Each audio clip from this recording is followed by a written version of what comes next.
Hello, welcome you all to अवबाउ। हम inorganic solids topic में non stoichiometric compounds and solid solutions cover कर चुके थे। चैल्कोजेनाइड्स हो गया था, इंटरकैलेशन केमिस्ट्री हो गया था और लास्ट लेक्चर में सिंथेसिस ऑफ मटेरियल्स मैंने चालू किया था। और सिंथेसिस ऑफ मटेरियल्स का पार्ट 1 आप पिछले लेक्चर वीडियो में देख सकते हैं। इस लेक्चर में हम सिंथेसिस ऑफ मटेरियल्स को फिनिश करेंगे। ओके, तो last time synthesis of materials में मेथड ऑफ डायरेक्ट सिंथेसिस जो है ये हमने कवर कर लिया था। और यहाँ पे जो दो मेथड्स हैं, डायरेक्ट रिएक्शन और दूसरा linking of polyhedral building units from solution method, तो इस लेक्चर में हम सॉल्यूशन मेथड के बारे में देखेंगे। So many inorganic materials specially framework structure एक अलग टॉपिक है, इसको भी हम कवर करेंगे अगले कुछ वीडियोस में। Can be synthesized by crystallization from solution. A few typical examples are as follows. मतलब क्रिस्टलाइजेशन टेक्निक में हम कुछ इनऑर्गेनिक मटेरियल्स को स्पेशली जो फ्रेमवर्क स्ट्रक्चर्स में रहते हैं, जैसे कि BnH2n+2 इस टाइप के कम्प्लेक्स होते हैं जहाँ पे निडोबोरेन, क्लोजोबोरेन एट्सेट्रा हमको मिलता है, वो फ्रेमवर्क स्ट्रक्चर कहलाता है। एल्यूमिनोसिलिकेट्स which is also known as zeolite is also a kind of framework structure। तो इस टाइप के framework structures can be synthesized by crystallization from solution. तो पहले सॉल्यूशन तैयार करना पड़ेगा और उसके बाद उस सॉल्यूशन के क्रिस्टलाइजेशन जब हम करेंगे तब हमको वो इनऑर्गेनिक मटेरियल या इनऑर्गेनिक सॉलिड फॉर्म में मिलेगा। सम एग्जांपल्स आर जैसे जिरकोनियम ऑक्साइड। जिरकोनियम किस ग्रुप में है? टाइटेनियम के ग्रुप में है। Titanium, zirconium and hafnium. So zirconium oxide which is a solid अगर रिएक्ट करता है फॉस्फोरिक एसिड से विच इज अ लिक्विड और सॉल्यूशन में ये तैयार करता है, तो उसको जब हम क्रिस्टलाइज करेंगे तब हमको ये मिलेगा structure which is in solid form. Next example, sodium aluminate NaAlO2 which is in solid form. अगर वो रिएक्ट करेगा सोडियम सिलिकेट के साथ, वो भी सॉलिड फॉर्म में है, लेकिन एक्वस सोल्यूशन में 90 डिग्री सेंटीग्रेड पे हिट करने के बाद जो सोल्यूशन फेज मिलेगा वो धीरे धीरे क्रिस्टलाइज होके ultimately target product which is zeolite LTA and in other words sodium aluminosilicate ये फॉर्म करेगा। एल्यूमिनोसिलिकेट को नॉर्मली जियोलाइट कहा जाता है और ये LTA क्या है? इसका फुल फॉर्म है लिंडे टाइप A। जियोलाइट के एक इंटरनेशनल एसोसिएशन है, इंटरनेशनल जियोलाइट एसोसिएशन करके, वो अलग अलग टाइप के जियोलाइट को नाम देता रहता है और उन्हीं में से एक नाम है लिंडे टाइप A, उसको शॉर्ट फॉर्म में LTA बोलते हैं। It is in solid form, crystallize होने के बाद हमें ये मिलता है। Now solution methods are extended by using hydrothermal techniques in which the reacting solution is heated above its normal boiling point in a sealed vessel। जो reactants है इस हाइड्रोथर्मल टेक्निक में उन रिएक्टेंट्स को हीट किया जाता है above there normal boiling points. उनका जो नॉर्मल बॉइलिंग पॉइंट है उनके ऊपर हीट किया जाता है इन ए सील्ड या closed vessel. Such processes are important to synthesise open structure aluminosilicates और zeolites. Analogous porous structure, analogous मतलब सेम तरीके का, similar. Analogous porous structure like oxopolyhedra and metal organic frameworks which are also called MOFs। मतलब ये hydrothermal technique सिर्फ zeolite के लिए नहीं, ऑक्सोपॉलीहेड्रल कोई अगर स्ट्रक्चर है या फिर मेटल ऑर्गेनिक फ्रेमवर्क्स है उसके सिंथेसाइज के लिए भी यूज किया जाता है। These structures are often thermodynamically metastable because metastable का मतलब क्या है? metastable मतलब कोई अगर रिएक्टेंट है और उस स्टेज से बीच में कोई पर्टिकुलर ऐसा स्टेज में वो आता है जो कि ज़्यादा देर के लिए स्टेबल नहीं होता है और बाद में फाइनली जो टारगेट प्रोडक्ट है उधर जाता है, तो बीच का जो ये स्टेज है इसको हम बोलते हैं मेटास्टेबल स्टेज। जैसे कि नॉर्मल रिएक्शन में आपने पढ़ा होगा ट्रांजिशन स्टेज जो है वो एक मेटास्टेबल स्टेज है, intermediate metastable stage.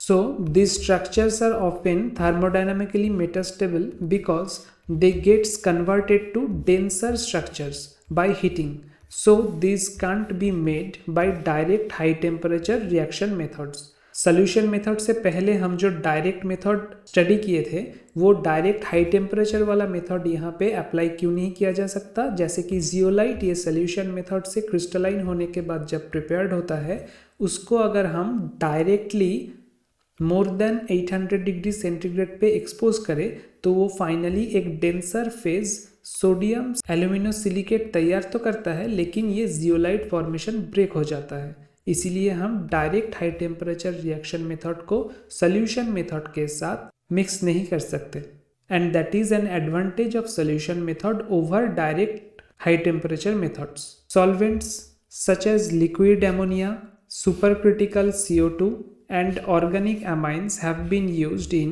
so-called solvothermal reactions। यहाँ पे जो हाइड्रोथर्मल रिएक्शन बोला गया था, ये हाइड्रोथर्मल रिएक्शन और techniques are specifically used when the solution is aqueous, that is of water. But ये हाइड्रो पार्ट के जगह अगर आप कोई भी सॉल्वेंट यूज करो तो ये क्या हो जाएगा, सॉल्वोथर्मल टेक्निक्स। सो जेनरली कहा गया है कि ये सॉल्वोथर्मल टेक्निक्स में हम क्या क्या सॉल्वेंट यूज कर सकते हैं, apart from water, liquid NH, supercritical carbon dioxide and organic amines. Now the advantage of starting with a solution is that the reactants are mixed at the atomic levels, so it overcomes the problems of direct reaction of two or more solid phases।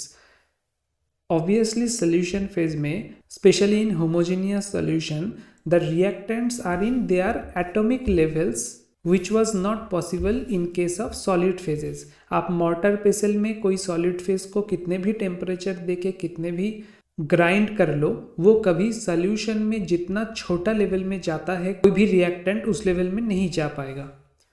ये रहा first advantage. Now second advantage क्या है, second advantage is reduced reaction times, and third advantage is that the final decomposition temperature is less than that needed for direct solid phase reactions। So हमें तीन advantage मिल गया। Second advantage है reduce reaction times, मतलब अगर 10 घंटे में solid phase में reaction होता था तो यहाँ पे 8 से 7 घंटा लगेगा। थर्ड एडवांटेज क्या है कि decomposition temperature less than that was needed in direct solid phase reactions। Now some kind of example, in the simplest reaction of this type, मतलब of solution method kind, the reaction goes like, solution of metal ions हमने तैयार कर लिया कोई भी solvent में, अब उसको evaporate कर सकते हैं। एवापोरेशन ऑफ सॉल्वेंट, नहीं तो प्रेसिपिटेट करवा सकते हैं, प्रेसिपिटेशन, नहीं तो हम सॉल्जेल टेक्निक में जा सकते हैं जिसके बारे में हमने बाद में बात किया है। तो एवापोरेशन और प्रेसिपिटेशन और सॉल्जेल टेक्निक में आखिर में हमको क्या मिलता है, एक सॉलिड या फिर एक जेल फॉर्म। उसको अगर हम हीट करें तो फाइनली हमको टारगेट मटेरियल हमारा मिल जाएगा। फॉर एग्जांपल जो लैंथनम है उसके एक्वस सोल्यूशन को अगर कॉपर के एक्वस सोल्यूशन से रिएक्ट करवाया जाए in the presence of base, then we will get a mixture which is then treated by either evaporation और प्रेसिपिटेशन और सॉल्ट जेल। तो हमें फाइनली मिलेगा ये compound 2LaOH3 CuOH2 which is in solid form. इसको जब हम 600 डिग्री सेंटीग्रेड पे हीट करेंगे तो हमारा टारगेट मटेरियल जो हमें चाहिए सॉलिड फॉर्म में, लैंथनम क्यूप्रिक ऑक्साइड, ये हमें मिल जाएगा। So please remember this example. Now specially sol gel process, the sol gel method is used to produce various materials like ceramic crystallines, high surface area compounds such as silica gel. Normally मैं आपको बता देता हूँ, सॉल्जेल process में सबसे ज़्यादा तैयार होता है glass. Different kind of glass जो है वो सॉल्जेल प्रोसेस में बहुत आसानी से तैयार होता है, तो इसीलिए यहाँ पे सेरामिक क्रिस्टलाइंस ये वर्ड यूज़ किया गया है। और क्या तैयार हो सकता है सॉल्जेल टेक्निक में, high surface area compound such as silica gel. Silica gel क्या है, आप अगर कोई नया बैग खरीदोगे या नया सूटकेस या ब्रीफकेस या नया इक्विपमेंट कुछ अगर खरीदते हो तो उसके अंदर एक छोटा सा आपको पैकेट दिखेगा वाइट कलर का, उसमें ऑलरेडी लिखा होगा कि it is silica gel. So silica gel is very much hygroscopic, और इसको क्यों रखा जाता है, ताकि ये मॉइस्चर को एब्जॉर्ब कर ले एनवायरनमेंट से। नाउ जैसे कि मैं आपको कह रहा था कि glass is a very fine example of Sol-Gel process. So, a typical process involves addition of a metal alkoxide precursor to an alcohol, followed by addition of H2O to hydrolyze the reactants. This leads to a thick gel that can be dehydrated and sintered. पहले तो यहाँ तक समझ लेते हैं कि अगर हम कोई मेटल एल्कोक्साइड ले लें और उसको ऐड कर दे कोई अल्कोहल से, तो जो सोल्यूशन फेस तैयार होगा उसको हम हाइड्रोलाइज करवाएंगे विथ वाटर, तब हमें मिलेगा एक थिक जेल फॉर्म। इस जेल को हम डिहाइड्रेट करवा सकते हैं और उसके बाद सिंटर करवा सकते हैं। सिंटर मतलब heated below it's melting point two produce a compact solid.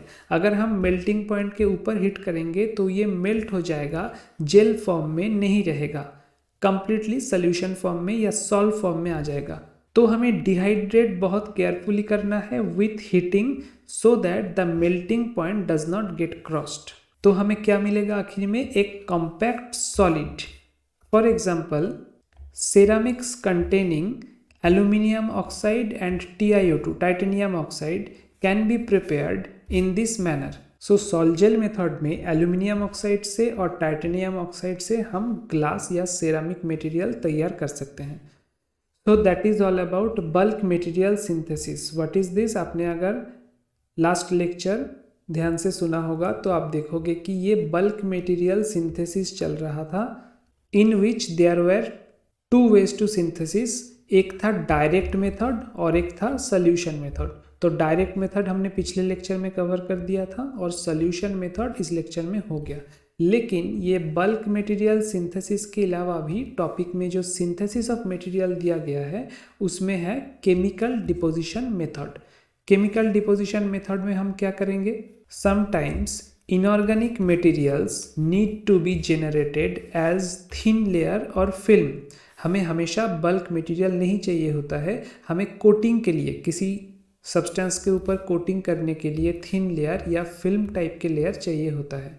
Principal method is CVD और केमिकल वेपर डिपोजिशन मेथड, इन विच ए वोलाटाइल इनऑर्गेनिक कंपाउंड, यहाँ पे जो इनऑर्गेनिक कंपाउंड का हम कोटिंग चाहते हैं वो वोलाटाइल फॉर्म में रहना पड़ेगा, is decomposed over A substrate when the compound is Metlo organic. The compound मतलब कौन सा? ये volatile compound is metal organic मतलब इनऑर्गेनिक नहीं है, ये मेटल ऑर्गेनिक अगर हो जाए इनऑर्गेनिक होने के वजह, then it's called MOCVD, that means metallo organic chemical vapor deposition method. For most of the cases, simple metal alkyls act as volatile inorganic precursor. For example, Me2Zn. Metal alkyls क्या है? MR. अब M का अगर valency है X तो होगा MRX। वैसे ही Me2Zn एक मेटल एल्किल्स है।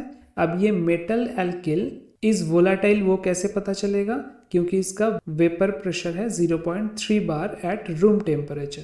सो जब Me2Zn रिएक्ट करता है with H2S above a substrate to generate the semiconductor layer ZnS, तब वो सेमीकंडक्टर लेयर ZnS का एक लेयर फॉर्म करता है। For complex oxides such as super conducting cuprate, ये एक सुपर कंडक्टर है, इसका एग्जाम्पल आप दूसरी जगह भी देखोगे इनऑर्गेनिक केमिस्ट्री में। इंडियम बेरियम क्यूप्रिक ऑक्साइड, ये सुपर ऑक्साइड का कोटिंग अगर हमें किसी सबस्ट्रेट के ऊपर देना है तो सुइटेबल प्रिकर्सर्स हमें चाहिए होगा for each metal which is very not easy to find. Now another approach is to incorporate single molecule precursor to make a layer or film over a substrate. This approach has advantage of improving control of product stoichiometry. Thus, ZnS can be deposited from zinc thiocomplexes such as ZnH2PMe2 particularly इसको याद रखने की ज़रूरत नहीं, आप बस zinc थायोकम्प्लेक्स ये ध्यान रखिएगा। इसका डिफरेंस क्या है? नॉर्मली हम जब जिंक सल्फाइड ये जिंक सल्फाइड लेयर को डिपॉजिट करते थे। हम क्या करते थे, मेटल एल्किल लेते थे जिंक का, जैसे कि Me2Zn हमने ले लिया, उसके बाद उसको H2S के साथ रिएक्ट करवाते थे अबव ए सबस्ट्रेट मतलब जिसके ऊपर हमें ZnS का लेयर चाहिए, तो ZnS सेमीकंडक्टर का एक लेयर बन जाता था। लेकिन इसमें हमारा स्टार्टिंग मटेरियल कितना चाहिए होता था, दो, एक है Me2Zn और एक है H2S। Whereas ये सेकेंड मेथड में हमें बस एक सिंगल मॉलिक्यूल प्रिकर्सर को चाहिए। वो सिंगल मॉलिक्यूल प्रिकर्सर कौन सा है, ये है जिंक थायो कॉम्प्लेक्स। इसमें ZnS का लेयर भी बन जाता है सबस्ट्रेट के ऊपर और प्रोडक्ट स्टोइचियोमेट्री भी कोई अफेक्टेड नहीं होता है। So this was all about chemical vapour deposition method. और एक क्वेश्चन कर लेते हैं सिंथेसिस ऑफ मटेरियल्स के regarding. How would you synthesize neodymium barium copper oxide. ये एक क्वाटरनरी ऑक्साइड है क्योंकि 1 2 3 4 kind of elements including oxygen मिला के ये ऑक्साइड तैयार हुआ है। So this is a quaternary oxide. तो इसको आप कैसे सिंथेसाइज करोगे, we need to take a route of synthesizing an analogous मतलब सिमिलर कंपाउंड लाइक YBA2CA3O7। अगर आपको याद है ये हमने पहले तैयार किया था। सो इसके सिंथेसाइज में यहाँ पे हाफ होगा, यहाँ पे शायद 2 होगा। सो आप स्टोइचियोमेट्री देख लीजिएगा, आपको बैक करके आपको मिल जाएगा। So stoichiometry is not important, but the important thing is जब हम एक पर्टिकुलर ग्रुप के एक एलिमेंट को दूसरे एलिमेंट से चेंज कर रहे हैं, फॉर एग्जाम्पल ग्रुप 3 में अगर स्कैंडियम, इंडियम और लैंथेनाइड्स, उसके नीचे लैंथेनम टू लुटेशियम है। अगर आपको ये याद है कि इस ग्रुप में इंडियम के नीचे पूरे लैंथेनम टू लुटेशियम ये लैंथेनाइड्स के सीरीज था और neodymium is one of the lanthanide, तो आपको समझ में आएगा कि एन एनालॉगस कंपाउंड हमें क्यों चाहिए, क्योंकि फिर रूट ऑफ सिंथेसाइजिंग भी हमारे लिए सेम हो जाएगा। हमें कोई अलग से तरीका नहीं ढूंढना पड़ेगा सिंथेसाइज करने के लिए। सो इंडियम का एक ऑक्साइड हमने लिया था, उसके साथ बेरियम कार्बोनेट का और क्यूप्रिक ऑक्साइड का रिएक्ट करवाया था in presence of oxygen and heat, तो हमें हमारा डिजायर्ड मटेरियल मिल गया था। सो हमको जब ये प्रिपेयर करना है, we will take the analogous और सिमिलर ऑक्साइड ND2O3 और साथ में बिल्कुल सेम चीज़ों का रिएक्शन करवाएंगे। उसके बाद हीटिंग एंड एनिलिंग करने पे हमें हमारा टारगेट मटेरियल मिल जाएगा। So that is all about synthesis of material. अगले टॉपिक में हम डिफेक्ट्स ऑफ सॉलिड्स पढ़ेंगे और धीरे धीरे और 3-4 लेक्चर में इनऑर्गेनिक सॉलिड्स को ख़त्म कर देंगे। Thank you and have a nice day.